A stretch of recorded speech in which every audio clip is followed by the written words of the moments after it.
पहले हिंदू शासकों का गुलाम था, फिर मुसलमान शासकों का गुलाम था और फिर अंग्रेजों का गुलाम रहा। यानी कहने का मतलब ये है कि हमारा भारत देश किसी न किसी का गुलाम निश्चित रूप से था। तो हमारे राजनेता ने आज़ादी के बाद सोचा कि अगर भारत देश में एक नियम हमारा देश किसी न किसी का गुलाम हो जाएगा। तब सभी की सहमति है इससे बनाया गया और 26 को लागू किया और उसी दिन से हम भारत की आज़ादी और कुर्बानी को लेकर 26 जनवरी यानी मनाते आ रहे हैं।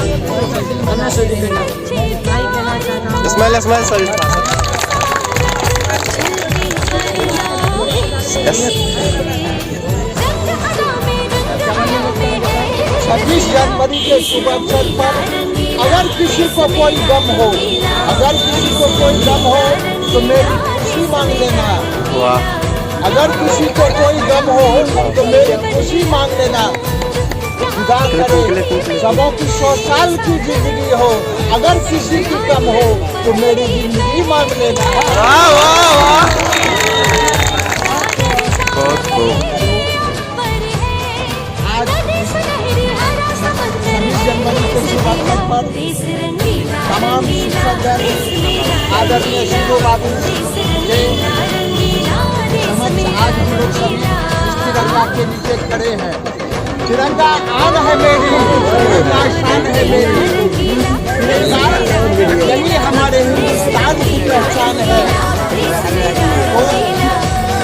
26 जनवरी 1950 को हमारे देश में संविधान लागू हुआ। आजादी की वजह 15 अगस्त 1947 को मिली, लेकिन आजादी से काम चलने वाला नहीं है। किसी भी व्यवस्था को चलाने के लिए शासन व्यवस्था की जरूरत होती है। भीमराव अम्बेडकर साहब को संविधान को बनाए 2 वर्ष 11 महीना 18 दिन लगा। ललित बस वैज्ञानिक तब जाके जो है 26 जनवरी 1950 में संविधान लागू हुआ और हमारा देश भारत गणतंत्र देश बना। और जितने भी राजकर्मी कर्मचारी हो, चाहे सेंट्रल गवर्नमेंट की कर्मचारी हो, भाई जी मेकअप बॉक्स खुला। जय हिंद।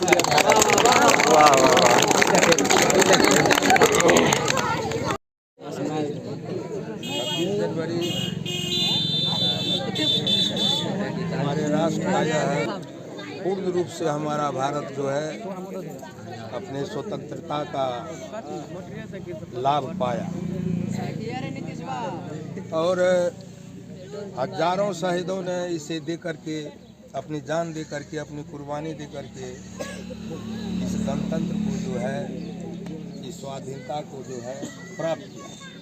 तो बार बार हम 26 जनवरी क्यों मनाते हैं या 15 अगस्त को क्यों मनाते हैं? कि हम अपने शहीदों का याद करते हैं, ताज़ा करके अपने को हम संकल्पित करते हैं कि हम भी भारत पर किसी भी प्रकार का कष्ट आने पर, जैसे हमारे पूर्वजों ने, जैसे हमारे पूर्व शहीदों ने अपने बलिदान दे करके भारत को आज़ाद किया, हम लोग भी उसी तर्ज पर तत्पर रहेंगे और किसी भी देश के किसी भी दुश्मन को जवाब देने के लिए हम हमेशा तैयार रहेंगे।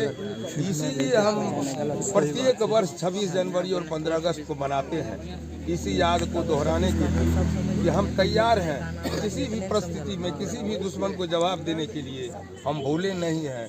इसलिए हम 26 जनवरी को बार बार याद करते हैं और अपने भारत की सुरक्षा के लिए, अपने देश के आन बान के लिए अपने प्राणों का न्यौछावर करके इसे अस्थायी रूप देने के लिए हम इस पर्व को मनाते हैं। ये महापर्व है, इसलिए हम लोग बराबर इसका याद रखें, अपने देश को कुर्बानी देने के लिए किसी भी परिस्थिति में हम तैयार रहें। जब देश रहेगा तभी हम स्वतंत्र रहेंगे और हमारी स्वतंत्रता का लाभ होगा। तो इन्हीं चंद शब्दों को मैं अपने वाणी को विराम देती हूँ। जय हिंद। रमेश सर से एक बार और आप इधर किया दोनों लवो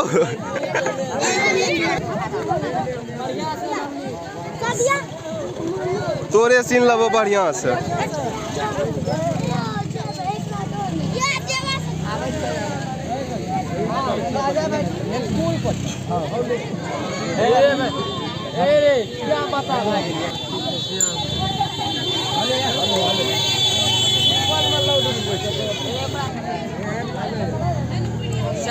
प्रसाद लाबै थे अरे प्रसादी वितरण वाला बनबै छियै।